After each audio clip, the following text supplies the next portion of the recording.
first workshop of the camp. So now the other thing before we get into our workshop, I'll tell you about that in a second. As I mentioned to you before, Ponder has been acting in a very, has demonstrated tremendous leadership, and he's our de facto operations director. And so in that role, he comes up with lots of great ideas. He's also super experienced. Of course, a very fine player, as you were here. If you ever heard Ponder play, he plays great. And also super great teacher. So anyway, he had some ideas that he wanted to share with you that we all really like. So I'll turn it over to Ponder and let him share some thoughts with you before we get on with the rest of the day. Put your hands together for Ponder East.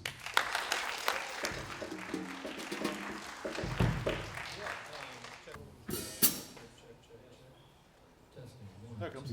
There you go. Check. Yeah, this is really brief, guys. So I just have a theme for the rest of the day. You ready? Here's the theme. Be curious. Just be curious for the rest of the day. So, like, what do you most want to learn today or through this whole camp? And even after this camp is over, what are you most interested in learning? What little or big questions do you have? Who do you want to ask? And what do you want to ask them? Be curious. Okay? While this masterclass is going on, got a question, being curious, raise your hand. We get back into jazz choir later. If the moment is right, ask a question of Peggy. If we get into the jazz technique class or the instrumental technique class, ask a question. Be curious, right? And then, of course, when we get back to the combo, what are you going to be? Yeah. Are you guys awake? Are you in your post-lunch chill mode right now? Is that what's happening? Ice cream. Okay. All right. Well, we're going to try to wake you up. There we go. All right, Ponder, great. How about a hand for Ponder? Okay. So this is a Texas Jazz and Blues camp. Now, the reason, there are a lot of reasons for that. One of the reasons is a fact that's very near and dear to my heart, and that's the fact that the blues is an integral part of all jazz. And so, you wouldn't have jazz without the blues, right? As Whit Marsalis says, you could make a gumbo, and you can make if you don't have roux in the gumbo, you don't have gumbo. You might have a nice soup, and it might be killing, but it's not gumbo, right? So you got the blues is one of the X factors of what jazz is.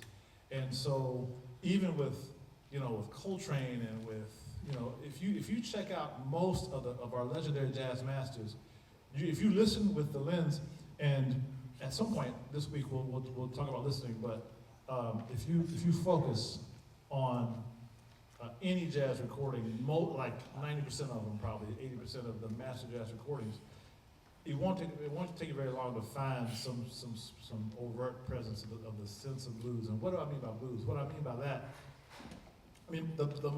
the biggest thing I mean by the blues is the emotion of the blues, right? So what's the blues? What do I mean when someone tell me, give me an example of what the blues, like the emotion of the blues. Anybody wants to give me an example? What you got? My girlfriend dumped me. No! You're not a student though. What you got? It's still true. Right. So let's pick an example. Why are you sad? As an example, not right now, but just an example. Yeah. I don't mean a music example, I mean your personal example. We're talking about the blues as an emotion, not as music. Yeah.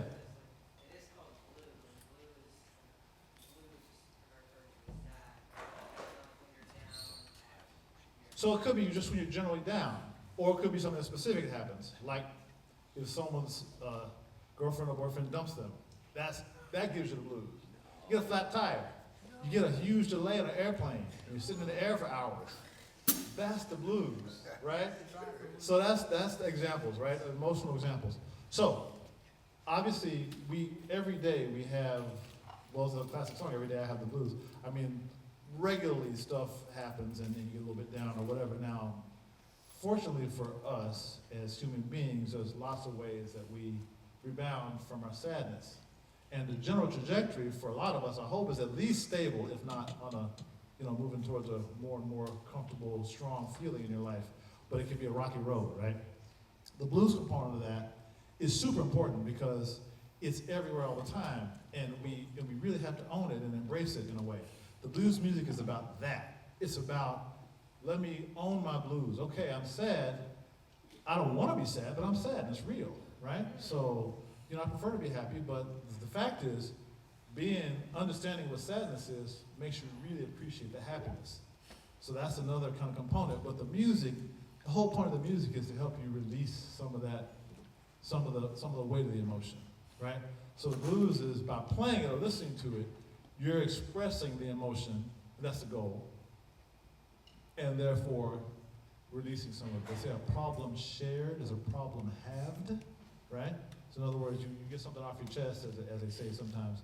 Then it makes it, okay, I'm glad I got to tell it, share it. If someone is a good listener, they listen to you, right? Then that makes you feel a little better sharing it. Are we understanding? It all makes sense to everyone? Yeah. So the music has all these forms. And the early blues was not 12 bars per se, and it's not, that kind of formalized blues that we do now as a matter of learning, as a matter of expression. Even the commercial component, I think it got locked into 12 bars almost as a commercial thing more than an actual real musical thing per se. But that said, it works great, the 12-bar form. But there's a lot of variations on that, right? So maybe another time we'll get deeper into some of the options of that. But what I want to do now is first off, just that little bit of it, and then to bring you back to the relationship between straight ahead jazz and the emotion of the blues. And the emotion is one thing. The other manifestations of the blues include certain sounds, right? So musical sounds, like we know about the blues scale. Who's heard of the blues scale? Raise your hand if you've heard the blues scale. All right, so many of you have heard of that. So that's a kind of a scale that kind of is organized. We discuss it, let's say. I'm not sure if anyone really invented it so much as just that was what de facto became a nice way to focus the linear musical level of our expression. So it sounds like this.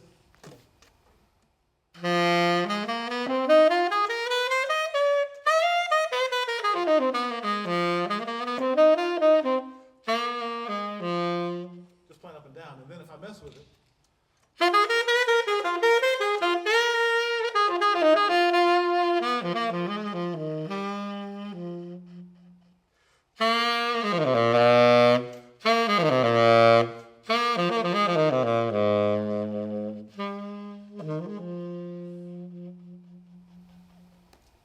right? So using those same notes, that's just thank you, just melodizing a little bit of that. So those are notes. Then you heard some other things when I did that, right? You heard me bend a little bit and put some dynamics in it, a little vibrato. These are what we call nuances of the blues, nuances, and nuances of jazz, right? If I say, just say it.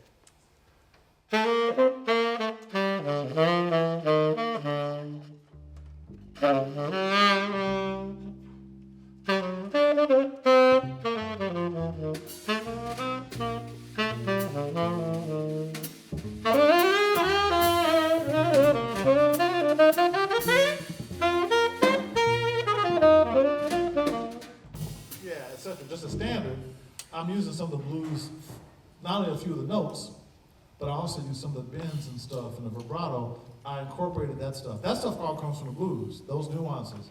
And they are woven into jazz. So the jazz specifically was associated with improvisation with the harmony and with the rhythm and all these other kind of almost advanced harmonic and rhythmic concepts and sounds. And then there's the individuality, there's the improvisation, there's the interaction, there's a lot of components to it all.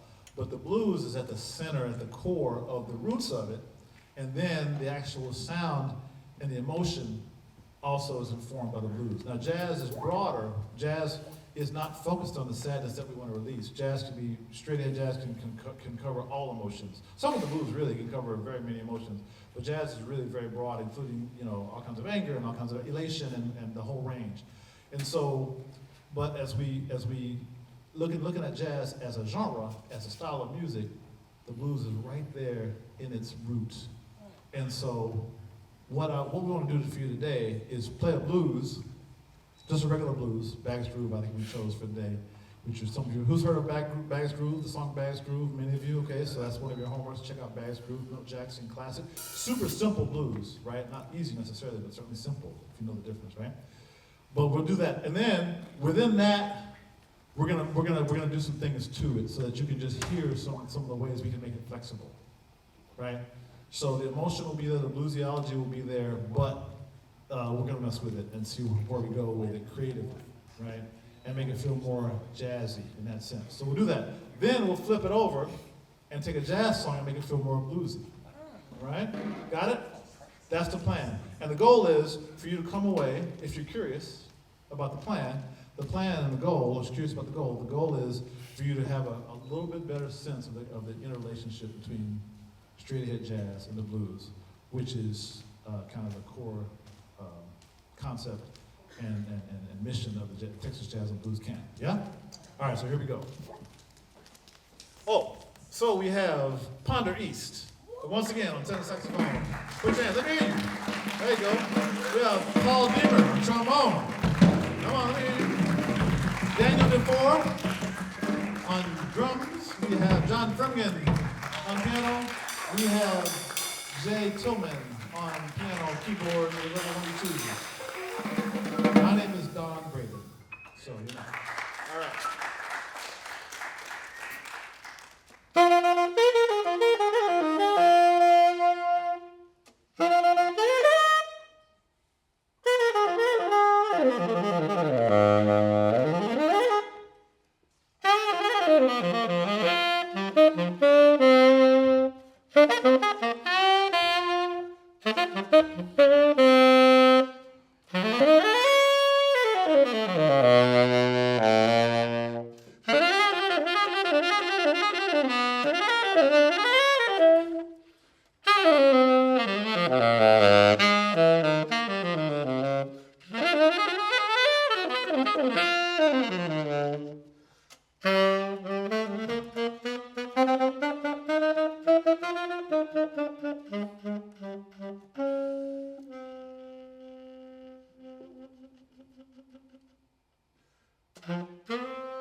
So, before we're going to do one more tune before we wrap up, but we're going to do the standard and we'll make it, do the other way. So this is a blues that has some properties.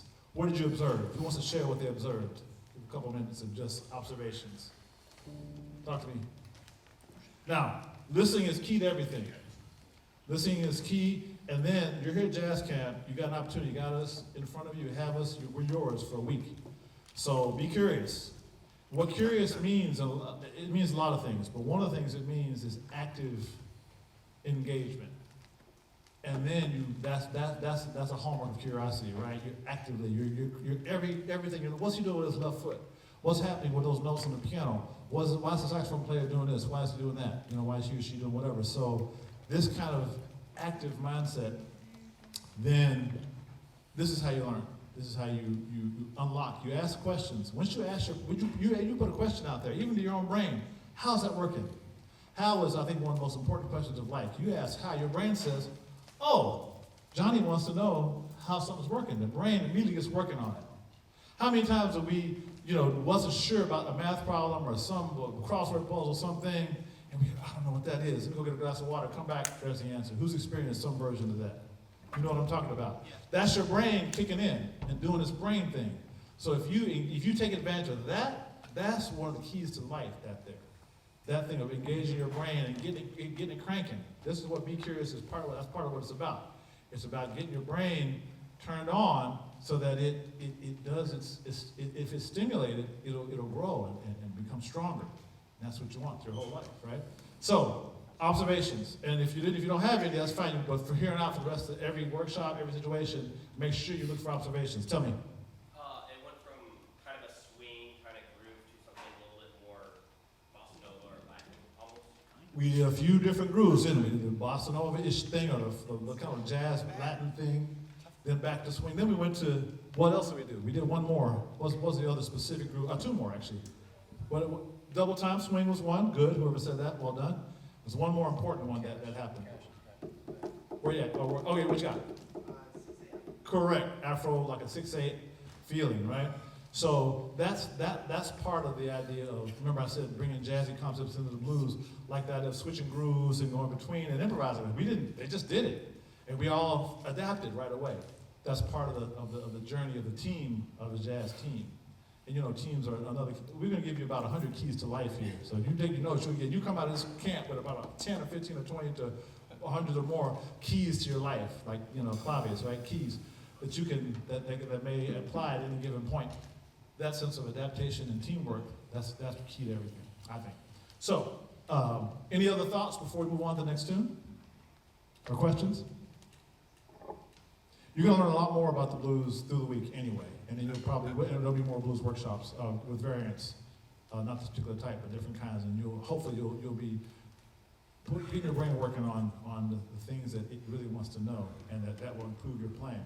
And it's all individual. I have a question. Hey, John has a question. Let me hear, brother. So Ponder in your solo. I don't know if you all noticed this, but I did. He kind of in the middle, he quoted the actual melody of the tune Yes. that you were playing. So my question is, what was your plan? Were you gonna? The answer could be anything. It's all individual. What was your plan? Were you gonna continue to play it, or are you gonna develop it? How did you decide? And why would you quote the melody of all things? Oh my God! Yeah. I guess the actual answer is, in the moment, my ear heard the melody, and it felt like the right thing to play. I didn't have like that moment that a lot of us will have, and I'm sure we can all relate, whether you're kind of just getting started or a seasoned veteran. Sometimes you're planning out your solo. We all probably do that, but that was not one of those times. I was just playing and was just listening, and the next thing that it sounded like should happen was the melody again, and it gave me a reassuring feeling of like, yeah, this is a good melody. I like this melody. And then that let me go on with whatever happened next. And honestly, I don't remember what I did after that, but I do remember playing the melody. Yeah. At least, like 4 bars of it. Yeah. Love it. All right, good question, good answer. All right. Okay. All right, so these next few minutes, I'd like to flip it over now and play a standard. And this is a happy tune that's not necessarily associated with blues. It's going to be There'll Never Be Another You. Okay. There will never be another you. And it's just a nice E-flat major tune like so many standards are. And yeah, we just play it and let's see what happens. I'm gonna try not to, like when I play, I'm gonna try not to force it in there, but let's just see what, I'm gonna play the changes and play a solo and play the melody and everything. And let's just see, this will be an example. Just listen for when you hear the blues, some kind of blues vibe in there. And again, the manifestation, the emotion is harder to discern particularly, let's say, but it's easier to discern blues licks and blues phrases. So we may lean that way today just to demonstrate it, but it could easily be natural. And if you go listen to Lee Morgan or Herbie Hancock, I mean, so many cats, that's what it is. But here we're gonna frame it in this tune as a specific example for you guys. All right, so you can check it out. So this is a very well-known standard. There will never be another you. Lullaby of the Shepherd. Lullaby what? Lullaby of the Shepherd. I'm not here. Another you. Oh. It's a dad joke. Oh, that's a dad joke. Hey, yesterday was Father's Day. We get to. Oh, we we get to do we the get a couple lullaby of the you. holdovers. There'll never be another you as in sheep. Yeah. Okay, but I'm going. Hey. Here we go. Thank you. Intro, let's just do some kind of a 8-bar. 1, 2, 1, 2, 3.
All right. Wow. Wow. I say wow because a lot of unexpected things. And for professional jazz players, once we've been playing for long enough, the number of ideas and the amount of pure what's next moments is just beautiful.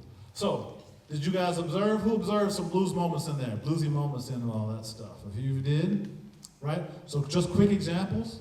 The most of a major song like that, there are two real clear areas to kind of go bluesy. The first is the root key of the tune, right?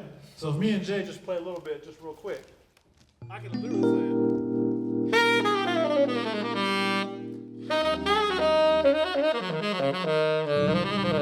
Completely changes. Okay.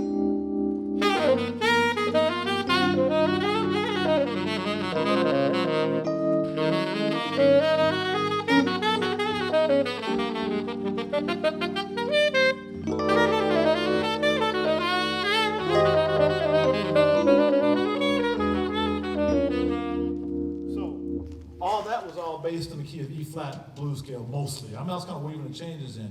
The other spot is a relative minor of a major tune. So then we go to C minor. Check this out. Same thing. I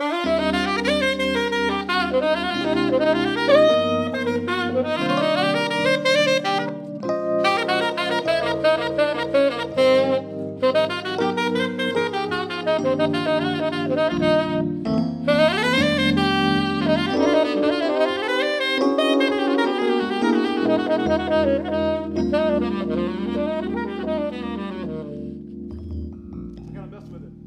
So it's this blues scale. And the root key one is this one. You heard everybody into the solo that way. All six of us, whoever solo, ended in that zone, with that kind of blues off the root. And then some of us went to blues off the relative minor. If you don't know what that is yet, don't worry, you'll get it in theory class of relative minor, major and relative minor. But I just want to demonstrate those are specific musical things. And then the rest of it was kind of emotional and vibe-wise, and like we'll overlap kind of bluesy phraseology that we've learned in our personal vocabulary. That's all personal, so everyone has their version of that. Right? So as we wrap this up, because it was jazz choirs like 3 minutes ago, so as we wrap this up, I'd like to do one last thing.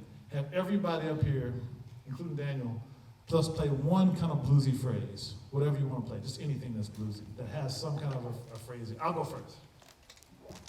I'm gonna say in the key of what we just played. So just get into that concept.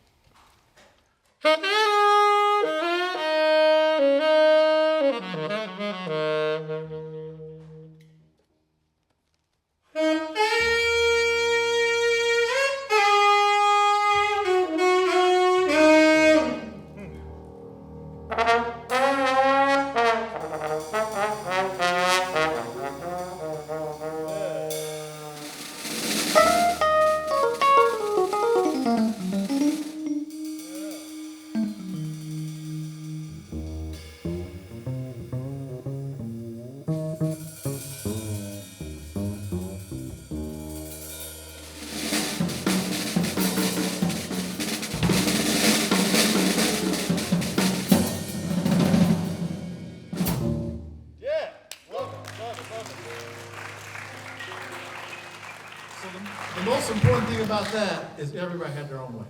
That's what I want you to hear. Everybody's kind of, in that moment, everybody's own little way of doing it. And we develop it through that. We develop it through our own emotion, our own experience, our own journey, our own ears, and then our own sense of connecting with blues, specifically blues-oriented repertoire. That's how you build vocabulary, through checking out specific. So like, for example, I recognize Daniel, what he played to me sounded like Coltrane. Like it reminded me of Elvin Jones, the way Elvin Jones played on Love Supreme, which is kind of the ultimate blues in a way, right? So, and everybody had different variations of influence. I heard a little Mingus with John, a little tiny bit, and etc., right? Okay, any last questions? We've got to wrap up now, but any last questions? Not for the moment? All right, so hopefully you got some things to think about. Put your hands together one more time for all these guys. Woo!